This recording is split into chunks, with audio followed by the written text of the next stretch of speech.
बचपन से कई सारे दिलफरेब झूठ हमें पढ़ाए जाते हैं कि भारत एक गणतंत्र है। 26 जनवरी 1950 को हम गणतंत्र बने।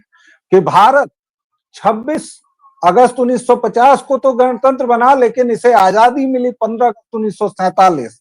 उसी दिलफरेब झूठ की कड़ी में एक झूठ यह भी है कि उसी दिन इस राष्ट्र का निर्माण, अगर असभ्य यूरोपियन और रेगिस्तानी लुटेरे नहीं आते तो हम हिंदू तो पता नहीं कहां किस गुफा में जीते रहते। यह अलग बात है कि चोल चेदी पांड्य राजाओं को इतिहास के एक सफे में दे दी गई, लेकिन मुगलों के 150-200 वर्षों के शासनकाल को किसी पवित्र पुस्तक कुरान या बाइबल की तरह हमें पढ़ाया गया।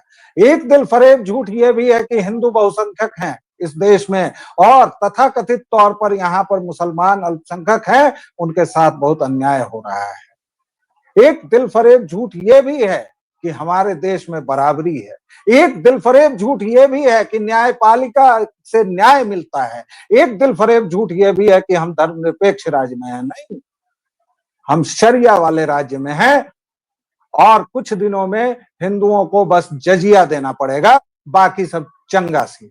ये मैं इसलिए बोल रहा हूं क्योंकि मैसूर की लीगी सरकार ने, अब उसे कांग्रेस लीगी सरकार कहना भी मूर्खता होगी, वहां की लीगी सरकार ने मैसूर दशहरा, आप सभी जानते होंगे, 4 शताब्दियों से वहां चल रहा है यह ट्रेडिशन, 500 वर्षों से या कितने वर्षों से, कई सौ सालों से चल रहा है। लेकिन अब वहां की सरकार यह बता रही है कि यह रिलीजियस नहीं है, फेस्टिवल है, और इसमें किसी रिलीजियस सैंक्टिटी की अनुमति नहीं दी जाएगी। यह सुनकर मुझे उस दिन प्रोफेसर कांति वाजपेयी की याद आती है, जो आजकल कहीं स्कूल में कुछ दिन पहले हेडमास्टरी कर रहे थे, आजकल पता नहीं कहां पर क्या विमर्श फैला रहे होंगे। और उन्होंने मुझे कहा था 1999 में, यह बात उन्होंने कही थी कि व्यालोक, तुम जो हवन करना चाह रहे हो वो रिलीजियस है। और तब मैंने उनको कहा था कि सरकार ये केवल बता है कि हिंदुओं का कौन सा पर्व, कौन सा त्योहार धार्मिक नहीं है और औत्सविक नहीं है। अगर होली के नाम पर तुम लोग इधर उधर करोगे तो भैया तुम लोगों को कथा नहीं पता है, तुम लोग हो। होली से धार्मिक त्योहार कुछ भी नहीं है। हिंदुओं के 8वें दर्जे के इस नागरिक होने पर और मैसूर सरकार के साथ और कई सारे फैसले और कई सारी बातें मैं आपको बताऊंगा। हमारे साथ पैनल पर हैं रुपेश पाठक जी, आप इनसे मिल चुके हैं, और अभी जो कोने में सट गए थे वो हमारे आनंद जी हैं, आचार्य आनंद कुमार। जरूर इनके यहाँ कोई अतिथि आ गए हैं और इस बीच में इन्होंने धीरे से उनको कुछ समझा भी दिया है। आनंद जी, रुपेश जी, आपका बहुत बहुत स्वागत है। शुरुआत आनंद जी आपसे करेंगे क्योंकि आपने एक बड़ी अच्छी पोस्ट भी लिखी है। अब हिंदुओं को उनके धार्मिक त्योहार मनाने की इजाजत कर्नाटक में तो नहीं है, पूरे देश में ये फैसला कब लागू होगा? देखिए, पूरे देश में ही ये फैसला लागू है। अगर किसी को ये गलतफहमी है कि हिंदुओं के पास कोई धार्मिक त्योहार वगैरह मनाने के अधिकार हैं, तो ऐसा कुछ नहीं है। आपके जो मंदिर हैं वो तो टूरिस्ट प्लेस हैं, रिलीजियस प्लेस तो है ही नहीं। मंदिरों में जब बलि की प्रथा बंद करवाई गई तो यही कह के बंद करवाया गया था ना कि इससे टूरिस्ट की भावना आहत होती है। तो वो टूरिस्ट प्लेस है या रिलीजियस प्लेस है, ये तो डिसाइड ही नहीं हुआ। और हिंदुइज्म के बारे में जहां तक बात की जाती है, तो हिंदुइज्म पर एक बड़ा सा फैसला आया था सुप्रीम कोर्ट का, जिसमें कहा गया था Hindu is a way of life, not a religion. और ये एग्जैक्ट सेंटेंस था। तो आप जो धर्म अपने आप को बता रहे हैं, तो आपका धर्म तो आपका धर्म है ही नहीं। कौन सी बेकार की बात कर रहे हैं कि आपके पास कोई धार्मिक अधिकार होते हैं? यहाँ आपकी सबसे बड़ी समस्या है कि संविधान के जो अनुच्छेद हैं, संविधान के अनुच्छेद 25 और 26, उनके बारे में मैं लगातार लिखता रहा हूँ, लोगों को बोलता रहा हूँ कि भैया पहले तुमसे तुम्हारे धार्मिक अधिकार छीने जाएंगे, उसके बाद तुमसे जजिया वसूला जाएगा, और अगर नहीं चाहते तो ये होने वाला है, बहुत ज्यादा समय नहीं लगेगा। और अगर कोई गलतफहमी में है कि उससे जजिया नहीं वसूला जा रहा है, तो भैया देवेंद्र फडणवीस शुद्ध भाजपाई मंदिरों की जमीन बेच रहे हैं, और उस बेची हुई जमीन के पैसे से वो सेक्युलर काम कर रहे हैं। सेक्युलर काम का मतलब होता है सड़क बनाना, अस्पताल बनाना, तो ये सब जब करवा रहे हो तो वहां पर बोर्ड क्यों नहीं लगाते कि ये मंदिर के पैसे से बना हुआ है? तो मेरा पैसा भी ले जा रहे हो और मुझे उसका यश भी नहीं दे रहे हो। वो तब कर रहे हो, कितने किलो सोना गला करके और बेच चुकी है, हजारों टन में, वो कर्नाटक की सरकार स्वीकार चुकी है। एक मंदिर में अभी दक्षिण भारत में कृष्ण मंदिर में वो पांव धोती हुई नजर आई थी, जिस पर मुकदमा हुआ है। तो ये सब कुछ हिंदुओं के साथ हो चुका है। और जब हिंदुओं का, अच्छा अगर आप बिहार में है कहीं, तो बिहार में भी आपको बता दें कि ये जो श्यामा माई का मंदिर होता है दरभंगा में, उस पर नियंत्रण लेने की जैन साहब ने कोशिश की थी, जो कि मंदिर बोर्ड के अध्यक्ष थे बिहार में। तो अगर कोई ये कहता है कि मंदिर न्यास बोर्ड का अध्यक्ष, भाई तुम, अगर हम लोग पूछते हैं कि वक्फ बोर्ड का तुम हेड बनने दो हिंदू को, तो उस समय जो दिक्कत होती है, उस समय जो लोग पूछते हैं कि भाई अच्छा ठीक है, तो अगर पहले तुम्हारे मंदिर बोर्ड का बना दो किसी को अध्यक्ष, तो सबसे पहली बात तो यह है कि मंदिर बोर्ड के अध्यक्ष दूसरे धर्म के लोग रह चुके हैं। दूसरी बात यह है कि हर शहर का डीएम जो होता है, हर जिले का डीएम जो होता है, वो मंदिर का मुखिया होता है। मंदिरों में ये बोर्ड लगा हुआ है बिहार में, किसी भी मंदिर के सामने जाइए, फोटो खींच लीजिए। अगर वो भी नहीं होता है तो आरटीआई डाल करके अपने जिले के डीएम से पूछ लीजिए कि आपके अधिकार में कौन सा मंदिर है। हिंदुओं के पास जो संविधान में लिखा हुआ है कि आपके मंदिरों का, आपके धार्मिक स्थलों का नियंत्रण, उस पर अधिकार समुदाय का होगा, सरकार का नहीं होगा। ये जो लिखा हुआ है वो बस कागज में लिखा हुआ वहां रखा हुआ है, ये हिंदुओं के लिए नहीं होता। कोई जब सुनाता है ना कि कानून सबके लिए बराबर होता है, तो मुझे चुटकुला सुनाई देता है। तो बहुत छोटा सा चुटकुला सुनाया यार, बहुत मजा आया। इतने छोटे चुटकुले तो पहले कभी सुने ही नहीं। ठीक तो बात ये स्थिति है। ठीक बात आनंद जी। रुपेश, जरा इस बात पर चर्चा करें कि ये जो उन्होंने तो जो वास्तविक स्थिति है आनंद जी ने बता दी। ये जो रिलीजन और फेस्टिविटी, ये जो लगातार, ये एक धारा है, वामपंथी धारा, जो लगातार हिंदुओं के संदर्भ में इस बात को बखानती रहती है। बाकी किसी अब्राहमिक रिलीजन या मजहब में उनके फटे में टांग अड़ाने की इनको हिम्मत नहीं होती। लेकिन जरा इसी पर विमर्श करें। आप हमें यही बताएं कि ये रिलीजन और फेस्टिवल, ये क्या मसला है?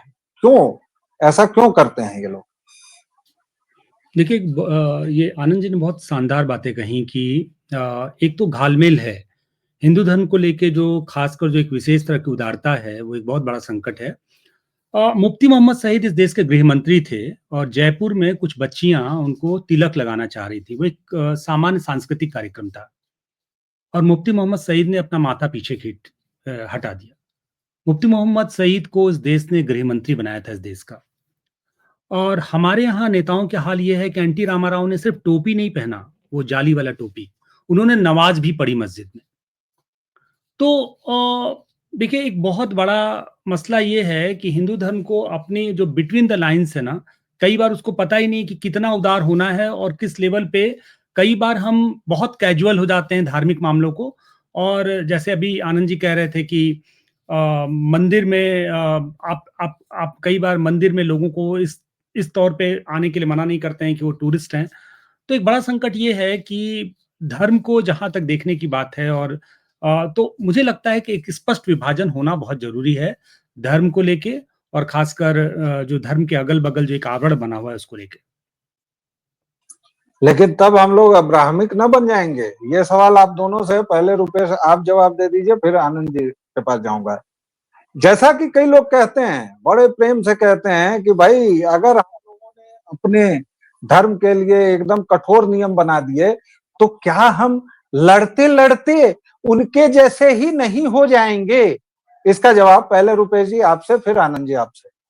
ये बहुत बड़ा संकट है हिंदू धर्म के साथ, क्योंकि हिंदू धर्म की अपनी खुद की व्याख्या ये है कि वो इतना लिबरल सा एक पूरा स्वरूप है, जिसमें अगर देखा जाए तो हम जैसे ही कुछ कठोर नियम बनाते हैं, कई बार लगता है हिंदू धर्म के व्याख्याकारों को कि एक बहुत बड़ा संकट खड़ा हो गया है और हिंदू धर्म का मूल जो स्वरूप है वो नष्ट हो जाएगा।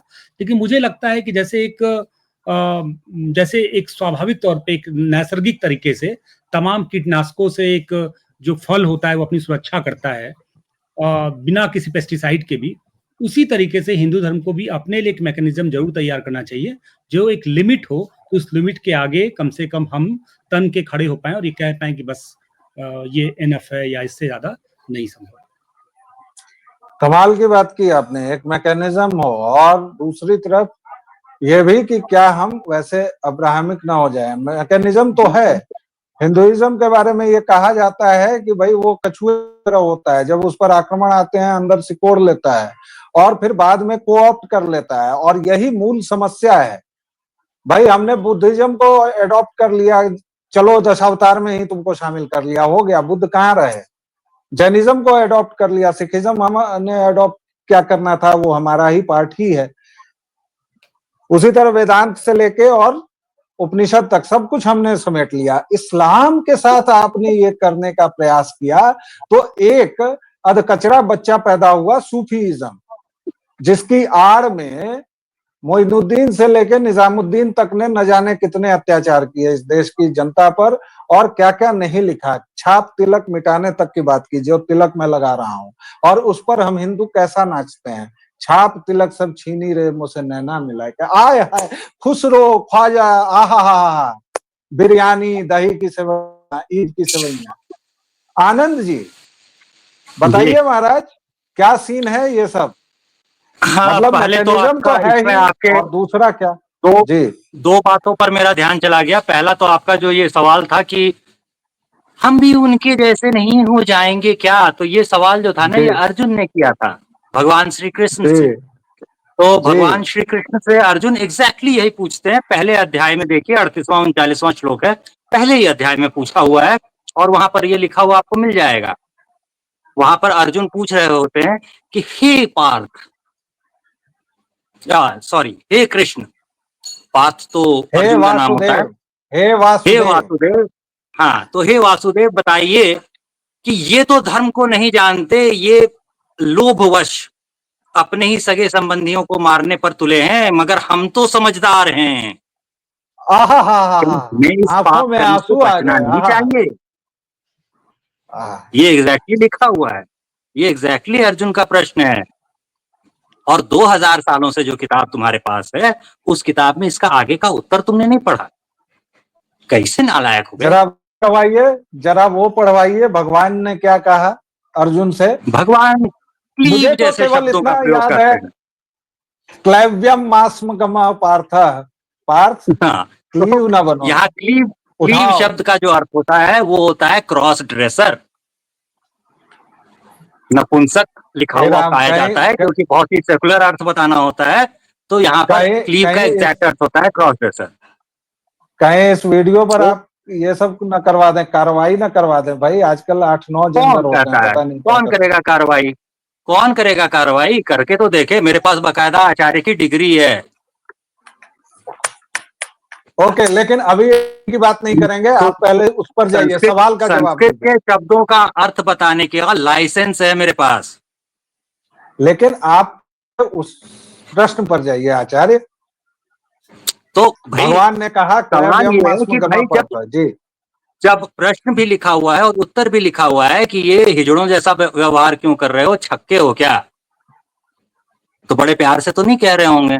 अपने मित्रों को आप छक्का तो नहीं कहते प्यार से। तो क्या जवाब आया था वो भी आपको पता चल जाएगा, खुद से उठाइए, पढ़ लीजिए, देख लीजिए। आपकी किताब है, आपके लिए लिखी गई है, और आप कह रहे हैं कि हम पढ़ेंगे ही नहीं। चलो पढ़ेंगे नहीं तो YouTube पे चला के सुन लो, उतना तो हो जाएगा। मगर खैर, अब ये इस मुद्दे के बाद आते हैं दूसरे मुद्दे पर। अब जब ये मंदिरों की बात करेंगे तो कई जो लोग होते हैं वो कहने लगते हैं कि नहीं मंदिर और हिंदू मंदिर जो है ना वो सरकारी कब्जे में इसलिए है क्योंकि मंदिर जो होते हैं ना, वो मंदिर में आपस में झगड़ा हो जाता है और मुकदमेबाजी होती है। मुकदमेबाजी के बाद सरकार जो कह देती है कि ठीक है, दोनों भाइयों में से किसी का नहीं होगा, मंदिर सरकारी कब्जे में रहेगा। तो जिस चिश्ती वाले दरगाह की आप बात कर रहे थे, ये चिश्ती वाले दरगाह के जो अभी गद्दी नशीन जिसको कहते हैं सजदा नशीन, वो हैं, वो किसके आदेश से बने हुए सजदा नशीन है? सुप्रीम कोर्ट में मुकदमा तो गया था, दोनों भाई लड़ रहे थे और सुप्रीम कोर्ट के आदेश से ही वो भाई जो है अभी जो सजदा नशी बना हुआ है वो सजदा नशी है। तो भैया जब उधर की लड़ाई होती है, दो भाइयों में लड़ाई होती है, तो कौन से भाई को मिलेगा ये आपको समझ में आ जाता है। और जब इधर की लड़ाई होती है और दो भाइयों में मंदिर के पर अधिकार को लेकर के या किसी मठ पर अधिकार को लेकर के बहस होती है, झगड़ा होता है, तो उस समय जो है वो आपको जो है वो सारा जो है कानून जो है वो बदल जाता है अचानक से। हिंदुओं के लिए कानून अलग हो जाता है, सरकार के नियंत्रण में चला जाता है खटाक से मंदिर। और भी मजेदार जगह है, आनंद और लोग मजेदार जगह आपको हम बता देते हैं। ये ईदगाह है एक आनंद लोग लखनऊ में जी जी। आनंद वो तो कमाई का भी मसला है ना, मस्जिदों से नहीं, कितनी कमाई का कमाई मसला भी हम होगी। आपको बता देते हैं ना, कमाई का मसला भी बता देते हैं आपको। ईदगाह भी तो है ना, लखनऊ में ईदगाह है, बड़ा जी इमामबाड़ा, छोटा इमामबाड़ा। वहां जो दुकानों का किराया आता है वो किराया जाएगा वक्फ बोर्ड को, जी और जो रख रखाव का काम है वो आएगा एएसआई के सर। तो मेरे टैक्स के पैसे से तुम उसका एएसआई के खर्चे पर देखभाल करोगे, और संभल में जो वो सारा कुछ था उसको नहीं देखने जाओगे। क्यों भैया? सिर्फ हुमायूं के मकबरे और बाकी चीजों के लिए तुम्हारा जो एएसआई है वो काम करेगा, और 2.5 दिन का झोपड़ा उसे कौन देखेगा? पैसा मेरा लगा था ना, मेरे टैक्स का पैसा है, क्यों वहां लग रहा है हम क्यों ना पूछें? और ये पूछने का मुझे अधिकार क्यों नहीं है? अगर हम कोर्ट में जाएं तो कोर्ट मेरी पिटीशन को खारिज कर देगा। पिटीशन खारिज करने पर भी मजेदार चीज सुन लीजिए, मंदिर में घुसने का जो अधिकार था, वो जो अधिकार है वो करुणानिधि की सरकार ने हटा लिया था 1970 में। 5 जनवरी 1970 को करुणानिधि की सरकार ने टेम्पल एंट्री एक्ट में 2 सेक्शन सबसेक्शन जोड़ दिए थे, 41, 42। इनके जरिए अन्य धर्म के लोग जो है वो मंदिर में प्रवेश पा सकते थे। मंदिर में बिल्कुल गर्भगृह तक अंदर नहीं जा सकते हैं, लेकिन थोड़ी दूरी तक, मतलब जहां से आपको मूर्ति नजर आ जाती है बिल्कुल उसके दरवाजे तक, वहां तक जा सकते थे। गर्भगृह में हिंदुओं का भी प्रवेश वर्जित होता है, जो अर्चक हैं या जो पुजारी हैं वही लोग अंदर जा सकते हैं। तो यहां तक की बात आपको समझ में आ गई। अब नया और कानून सुनिए। अर्चक जो होता है वो सेकुलर पोस्ट है, तो हिंदू ही होगा जरूरी नहीं है, ये भी अदालती फैसला है। तो मंदिर में अर्चक कहां तक जाता है? तो गर्भगृह तक जाता है भाई, अर्चक जा सकता है। तो गर्भगृह तक जाने का अधिकार किसी के पास भी है सुरक्षित, सेकुलर पोस्ट है अर्चक।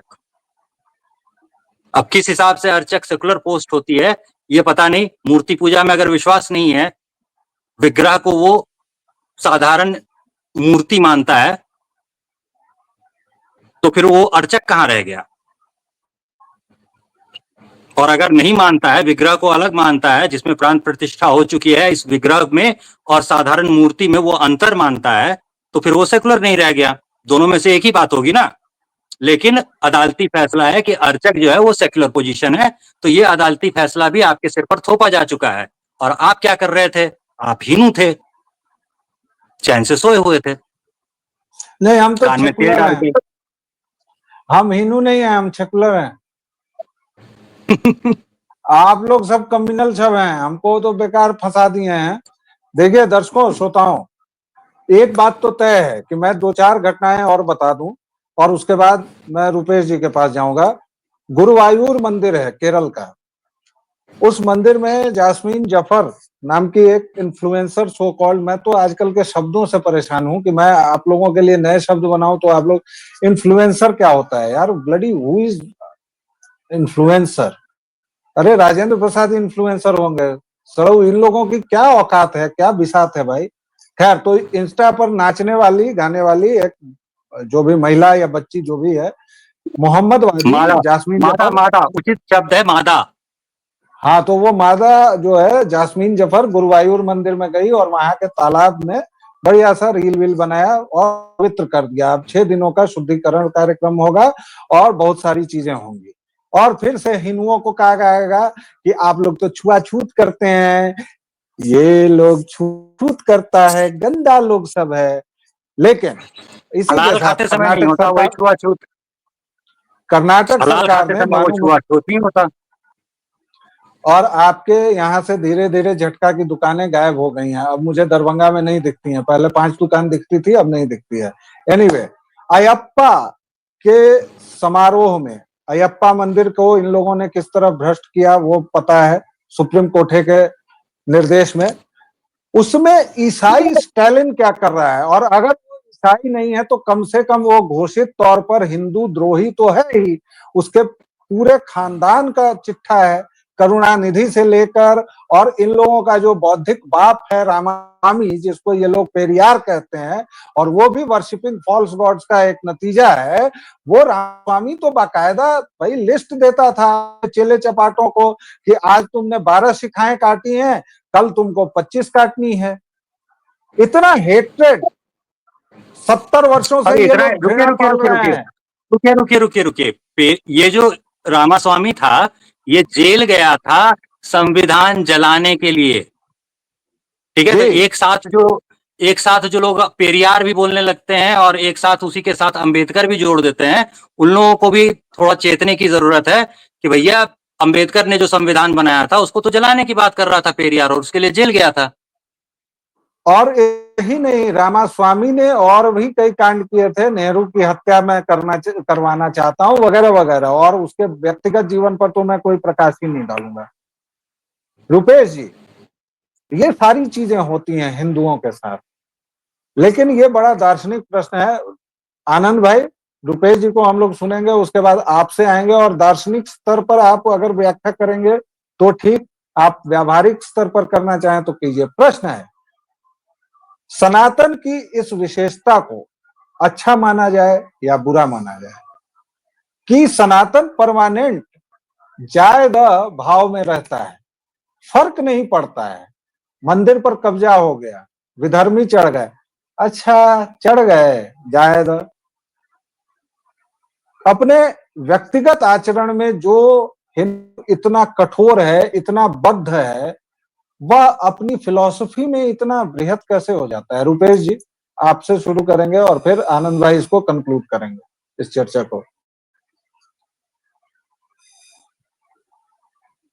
आप म्यूट हैं रुपेश जी। रुपेश जी आप म्यूट हैं जी।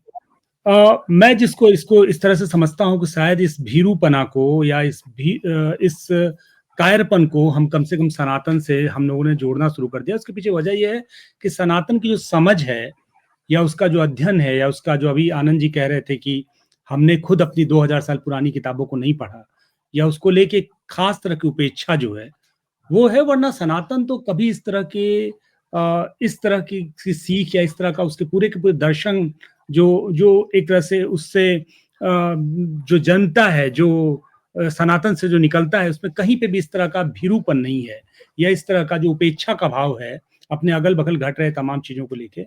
सनातन को लेके कम से कम सनातन का तो इस तरह से दृष्टि नहीं है। अब ये पिछले लंबे समय में, अब हो सकता है 1000 सालों की गुलामी और तमाम दूसरे वजहों से इस तरह की बात हुई है कि हमने अपने तमाम धार्मिक दर्शन को लेके जिस तरह का कैजुअल रवैया अपनाया है, वो एक खतरनाक स्थिति भी है। और शायद हमको लगता है, आज आप सोचिए भारत से तमाम लोग जो खासकर जो डायस्पोरा है, जो इंडियन डायस्पोरा जो दुनिया के तमाम हिस्सों पे जाता है, पूरी दुनिया में ये माना जाता है कि जो इंडियन डायस्पोरा है, खासकर जो सनातनी जो हैं, वो अपने धर्म को लेके सबसे ज्यादा एक तरह से उपेक्षा का भाव रखते हैं और सबसे ज्यादा कन्वर्ट होते हैं। उनकी दूसरी पीढ़ी जाते जाते, हम मॉरिशस से एक प्रतिनिधिमंडल आया था पिछले साल, मैं उन लोगों से बात कर रहा था, वो सारे के सारे लोग जो बुजुर्ग लोग हैं बड़े चिंतित हैं कि उनके बच्चे जो हैं धीरे धीरे अपने धर्म को छोड़कर क्रिश्चियन और दूसरे धर्मों को फॉलो कर रहे हैं। और यही हाल कमोबेश लैटिन अमेरिका, नॉर्थ अमेरिका और यूरोप, अफ्रीका सभी जगहों का है। तो कहीं ना कहीं हमने ये समझना, जो एक तरह से जो धारणा है ना कि आप एक जो इंडियन डायस्पोरा है या जो भारतीय जो लोग हैं, वो धर्म को उन्होंने मात्र एक कैजुअल तरीके से देखने का तरीका अपनाया, और मुझे लगता है ये एक ड्रॉबैक है। और शायद यही वजह है कि हम इस तरह की एक पूरी धारणा या इस तरह का आयाम डेवलप हुआ है। जी आनंद भाई, आप क्या सोचते हैं, कैसे देखा जाए इस पूरे मसले को?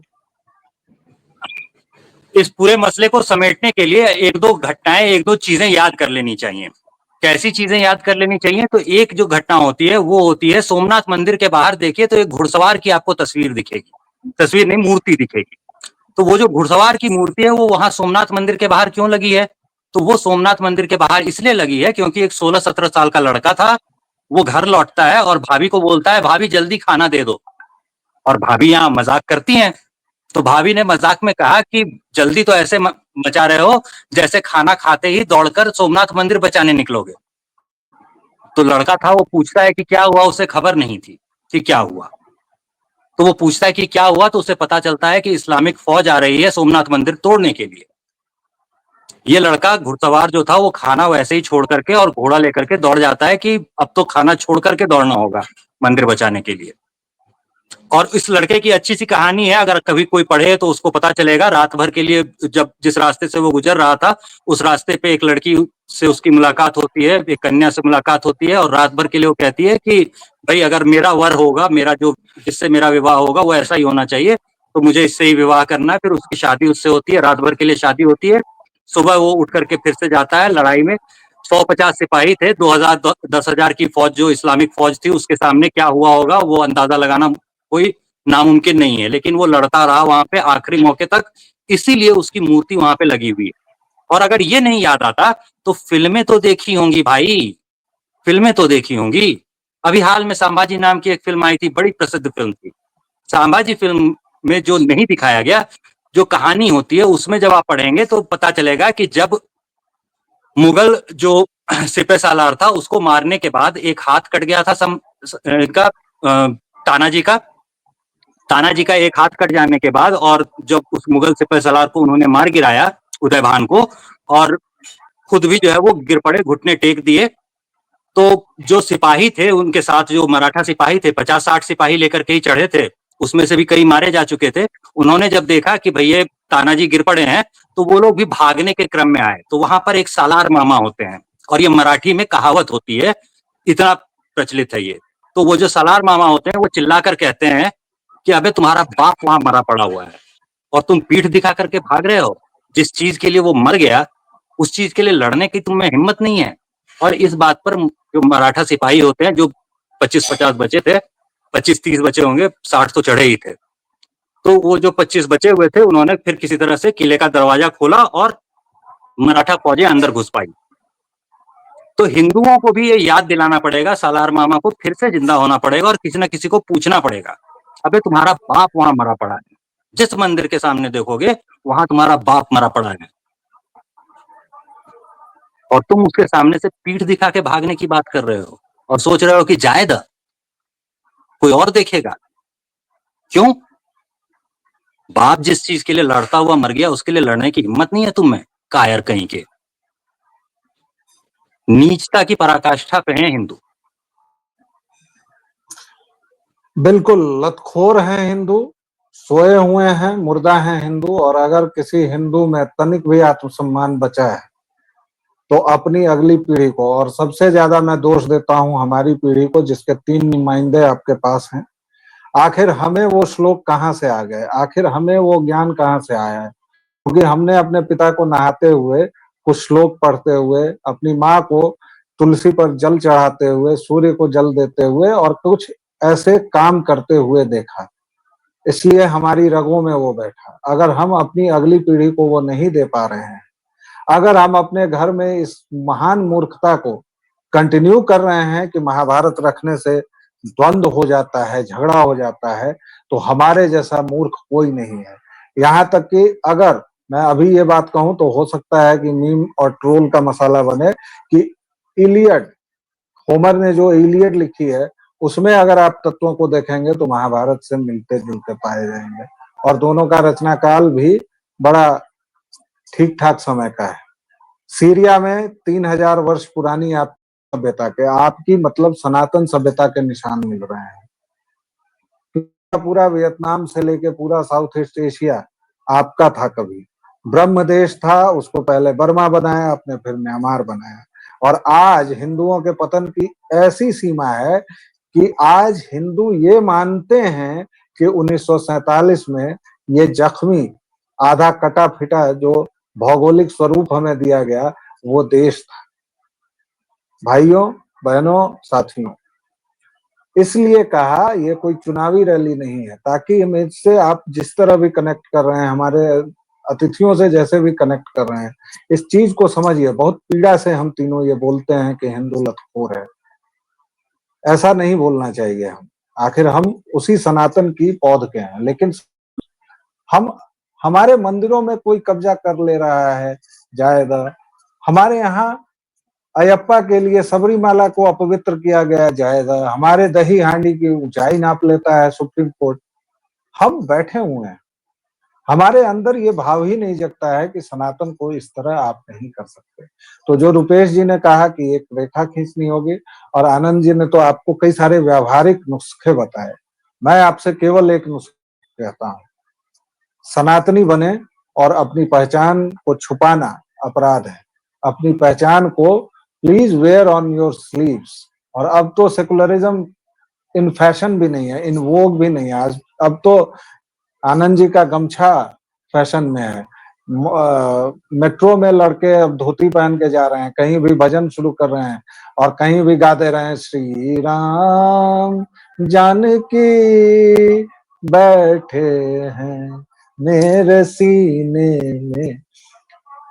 उत्सव है, सनातन एक उत्सव है, जबकि हर एक दूसरा तीसरा अब्राहमिक रिलीजियस या मजहबी विचार एक राजनैतिक विचारधारा है। हमारा पूरा जीवन नृत्य है, संगीत है, गीत है, उत्सव है।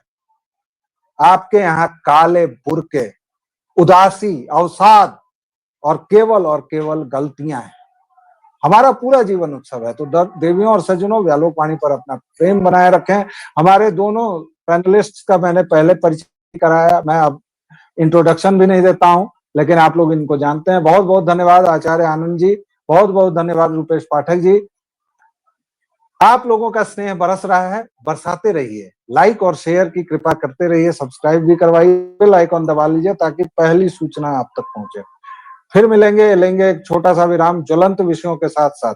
अब 1 तारीख से शुरू होगी हमारी धार्मिक कक्षाएं, उसमें भी आचार्य हमारी मदद करेंगे, रुपेश हमारी मदद करेंगे, हमारी टीम अब बढ़ेगी। तो बने रहिए साथ और दीजिए आज्ञा। जय सिया राम।